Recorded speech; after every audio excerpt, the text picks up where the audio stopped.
Ya, jangan khawatir. Kadang orang dengar syariat, thariqah, hakikoh, langsung bayangkannya ilmu langit. Bayangkannya langsung kalimat-kalimat jelimet, kalimat-kalimat ruwet, gitu kan? Ini pola pikir yang salah. Thariqah, qadiriyah, naqsyabandiyah dan lain sebagainya cuman zikir la ilaha illallah, itu salah fatal. Itu salah satu amalan thariqah. Salah satu amalan thariqah. Larang lo kidul. Ini ilmu mahal ini. Karena tidak semua orang paham. Nah, yang buat manusia capek apa? Manusia capek ini kadang yaitu gaya syariat, lupa hakikat. Gaya hakikat, gak mau syariat, jeblok. Nah, para wali ndak, setiap langkahnya itu syariat, hakikat jalan jadi satu nih. Ihsan tadi itu ya. Nah, nanti timbul buah. Nah, buah itu bagian dari hakikat dan ma'rifat. Kalau dijalankan tuh dapat buahnya itu nikmat.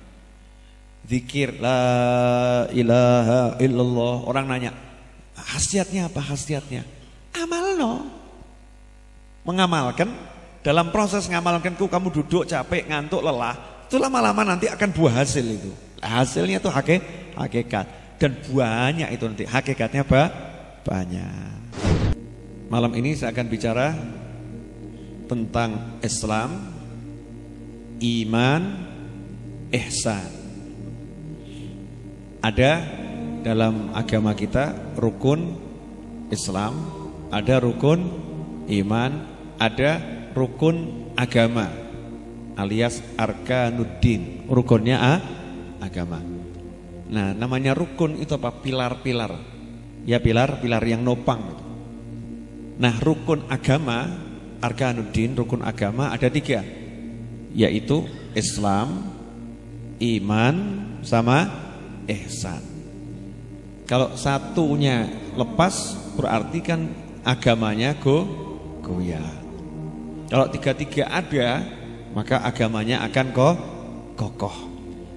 Nah, kita sebagai seorang muslim, kalau mau agama kita kokoh, maka Islam, iman, ihsan harus jalan.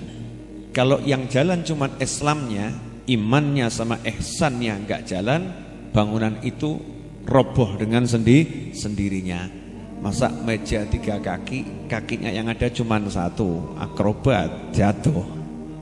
Yang ada 2, ya juga mudah jatuh. Kalau 3 ada, baru meja itu bisa berdiri. Nah, dalam kelanjutan perjalanan Islam ini, rukun agama yang namanya Islam, selanjutnya disebut sebagai syariat. Ya, disebut syariat.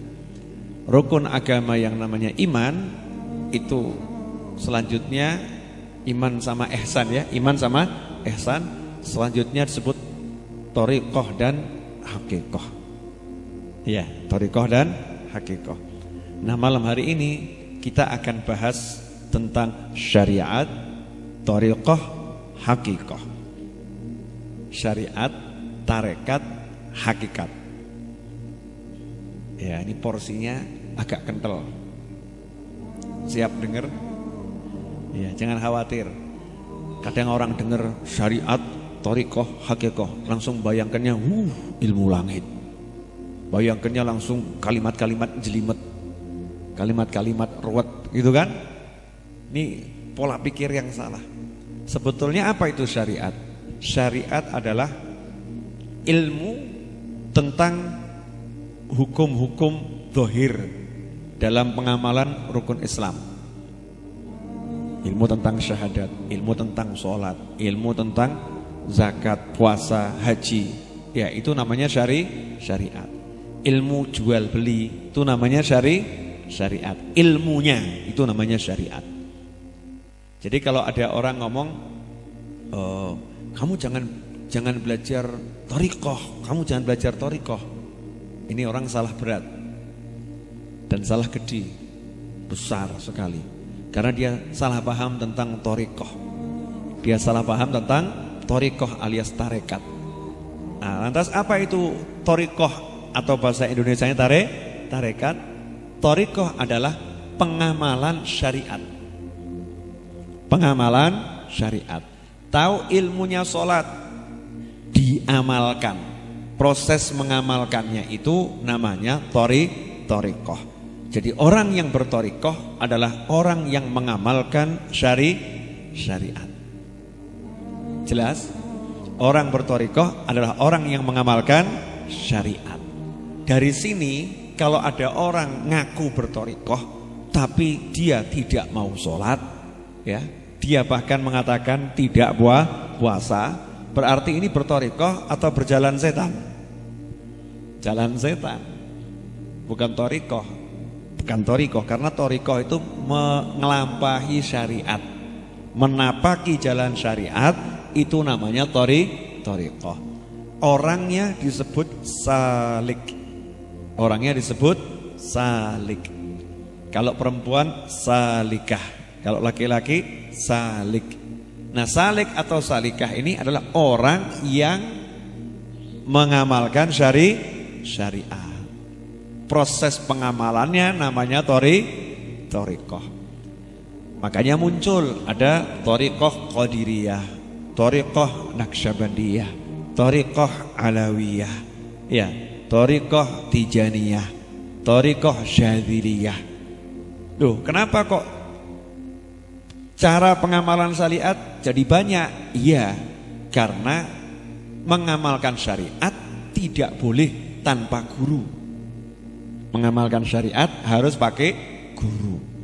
Karena kalau mengamalkan syariat gak pakai guru, nanti salah mengamalkannya. Karena itu untuk urusan sholat contohnya Rasul bersabda, "Shollu kama ra'aitumuni usolli." Sholatlah kalian sebagaimana kalian melihat aku sholat. Harus jadi ada lihat prakteknya sholat dari guru. Wudu, lihat prakteknya wudu dari guru. Teori salah nanti itu. Cara ngamalkannya akan salah. Harus ada gurunya. Nah, karena guru-guru besar dalam ilmu syariat itu namanya Syekh Abdul Qadir Al-Jilani rahimahullah. Guru-guru besar dalam ilmu syariat namanya Syekh Abi Hasan Asyadzili rahimahullah. Ya, guru-guru besar dalam ilmu syariat namanya Syekh Abu Madian Al-Maghribi. Banyak ini para ulama dalam ilmu syariat.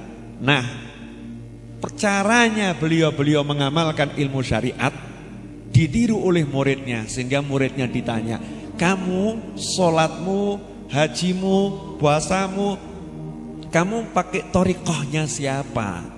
Cara pengamalannya siapa?" Dijawab, "Saya pakai thariqahnya Syekh Abdul Qadir Al-Jilani." Sehingga kalau ada orang bilang thariqah Qadiriyah, Naqsyabandiyah dan lain sebagainya cuman zikir la ilaha illallah, itu salah fatal. Itu salah satu amalan thariqah. Salah satu amalan thariqah. Lantas thariqahnya Syekh Abdul Qadir Al-Jilani apa? Contohnya, beliau mengamalkan syariat. Lihat tuh dalam kitabnya Al-Ghunyah. Bagaimana beliau mengamalkan syariat. Bagaimana beliau itu kalau bulan suci Ramadan. Ternyata thariqahnya juga di situ mengandalkan ilmu. Karena Syekh Abdul Qadir Al-Jilani banyak menulis buku dan mengajar murid, duduk di kursi, ya, mengajar muridnya. Salah satu yang menonjol dari thariqah Qadiriyah adalah zikir la ilaha illallah. Sehingga lebih dikenal kalau Qadiriyah zikirnya la ilaha illallah seperti itu. Lantas thariqah yang lain apa enggak begitu? Sama. Syadziliyah juga zikirnya kuat. Tapi Syadziliyah lebih dikenal merasakan nikmatnya dari Allah, dirasakan betul, disadari. Semua itu karunia dari Allah. Itu thariqah Syadziliyah. Panjang tuh kalau dibahas itu. Tapi saya cuma pengen jelaskan, jangan salah paham tentang thariqah. Nah, sekarang ini banyak orang salah paham. Jadi gaya berthariqah, tapi dia tidak berthariqah, gak ngamalkan tuh amalan syariat, tapi cuma ngelabeli dirinya dengan nama organisasi tarekat. Jadi organisasi tarekat beda dengan berthariqah. Mungkin Anda punya organisasi tarekat misal gitu ya, Asyikiyah, mursyidnya Habib Novel bin Muhammad Al-Idrus. Misal ini kan cuma misal toh. Apa thariqah asyikiyah? Maunya yang asyik-asyik saja, yang gak asyik gak mau, gitu kan? Thariqah asyikiyah. Akhirnya Anda buat thariqah asyikiyah, pengurus macam-macam itu ya. Silahkan nanti datang di baiat. Masya Allah. Ternyata apa itu? Itu organisasi tarekat. Orangnya sendiri nggak mengamalkan tarekohnya, ya nggak mengamalkan cara-cara yang diajarkan oleh gurunya. Maka dia belum berthariqah, tapi ikut organisasi tarekat. Paham? Bedanya jelas ya. Nah kalau thariqah ini dijalani, thariqah dijalani benar, berarti syariat dijalankan dengan betul. Paham ya? Syariat, ilmu tentang hukum-hukum dan cara-cara ibadah, itu syariat. Thariqah, pengamalan syariat. Sehingga kalau thariqahnya itu betul-betul diamalkan, berarti syariatnya betul-betul diamalkan. Nah kalau orang mengamalkan syariat, maka dia akan menikmati buahnya, menikmati hasilnya. Nah hasilnya itulah yang disebut ma'rifah dan haqiqah. Sholat, Masya Allah dia ngamalkan tuh ilmunya sholat, dia amalkan betul. Hakikatnya sholat apa? Perjumpaan dengan Allah subhanahu wa ta'ala. Sehingga kalau dia ngamalkan sholat dengan betul, ngamalkan sholat dengan istiqomah, maka nanti dia akan sampai pada satu titik hakikatnya sholat. Apa? Berjumpa dengan Allah subhanahu wa ta'ala. Nah itulah yang namanya ihsan. Ya, itulah yang namanya ihsan. Jadi ihsan ini rana untuk membuka pintu ma'rifah dan pintu hakikat. Paham toh? Ya, jenengan nggak paham nggak apa-apa kok. Di sana ada yang paham kok. Hakikat sama syariat itu harus jalan bareng. Hakikat sama syariat harus jalan bareng. Contoh, yang bisa nyembuhkan siapa? Hanya Allah. Yang bisa menyembuhkan siapa? Hanya Allah. Itu namanya hakikat. Anda sakit, saya sakit, kita sakit, insya Allah kita sehat semua ya. Tapi ada kasus kita sakit, jangan ngomong saya tidak akan ke dokter, saya tidak akan berobat. Tidak perlu berobat. Yang nyembuhkan Allah, bukan dokter, bukan obat. Nah ini salah ini. Ini orang tahu hakikat, ma'rifat, tapi nggak jalani syariat. Syariatnya apa? Kalau kamu sakit, kamu harus berobat.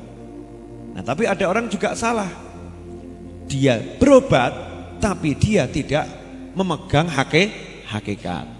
Sehingga dia begitu pusing kepalanya, langsung ambil obat sakit kepala, diminum, gluk, begitu nggak sembuh, kok rawas-waras ya, ganti obat meneh, bluk, dalam pikirannya obat ini yang menyembuhkan, obat ini yang menghilangkan sakit kepala. Salah lagi, jalankan syariat tapi tidak mengamalkan hakikat.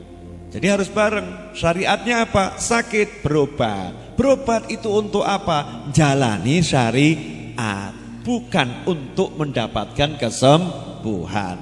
Dapatkan kesembuhan itu hanya dari Allah subhanahu wa ta'ala. Sehingga ketika orang paham ini, dia berangkat berobat, hatinya minta sembuh dari Allah, bukan dari dokter, bukan dari obat, bukan dari apapun. Sehingga ketika dari dokter ini dia belum sembuh, hatinya tenang saja, gak stres. Dia akan ngomong, memang Allah belum menyembuhkan saya. Dia cari lagi dokter yang lain dalam rangka apa? Menjalani syariat, berobat. Larang lo kidul. Ini ilmu mahal ini, karena tidak semua orang paham. Nah yang buat manusia capek apa? Manusia capek ini kadang yaitu gaya syariat, lupa hakikat. Gaya hakikat, gak mau syariat, jeblok. Nah, para wali ndak, setiap langkahnya itu syariat, hakikat jalan jadi satu nih. Ihsan tadi itu ya. Nah nanti timbul buah.